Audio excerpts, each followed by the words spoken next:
As leaders in advancement programs at colleges, universities, and independent schools and other nonprofit organizations, we're challenged today with effecting the transition of leadership from the baby boomers and Generation X to now the millennials. So how are we doing it? How are we addressing this critical need for transition? How might we undertake building the pipeline for increased leadership in our organizations and institutions? Let's start by recognizing that the next 10 years, 75% of our workforce globally will be millennials by 2025.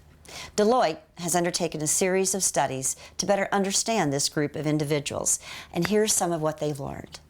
Though they're not ready for leadership roles, they want them anyway. They envision a flattened organizational structure. They definitely want transparency in their leadership roles. They know, they understand, and appreciate what an open and inclusive environment is. They've grown up where gender, race, sexual orientation, and age are all a part of their daily lives. They want their organization to be good citizens that will demonstrate moral integrity and organizational values and have that demonstrated at all levels.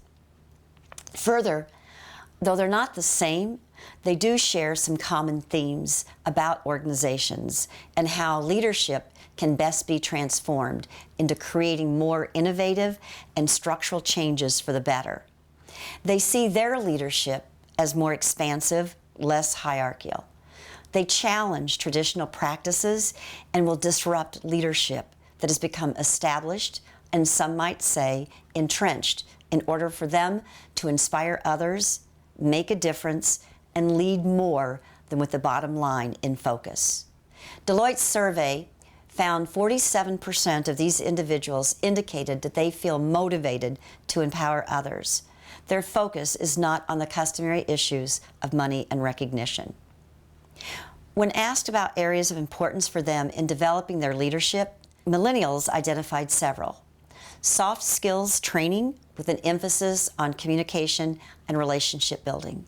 They want mentor programs to help them prepare for leadership roles, and they believe that they will find value in shadowing current leaders. They seek collaborative environments with the exchange of ideas and create innovation. They want to share in the decision-making as well. They also want to learn more about intergenerational dynamics.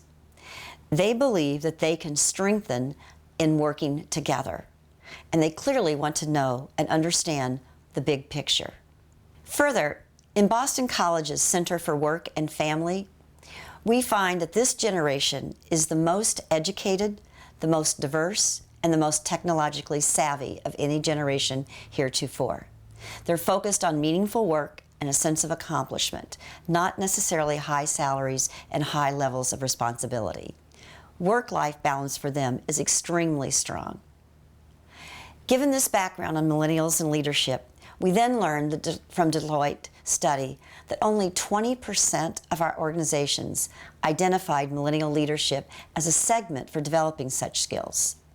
Further, only 7% are investing in the organization for millennials by offering coaching, mentoring, dedicating time with senior leaders. Without significant strategies, we may well lose skills and experiences that took years to build. We could easily lose relationships with our alumni, donors, and friends that we believe are so critical to institution success. In our next segment, Part 2, we will discuss strategies for building the pipeline of millennials and leadership in our advancement programs. Thank you.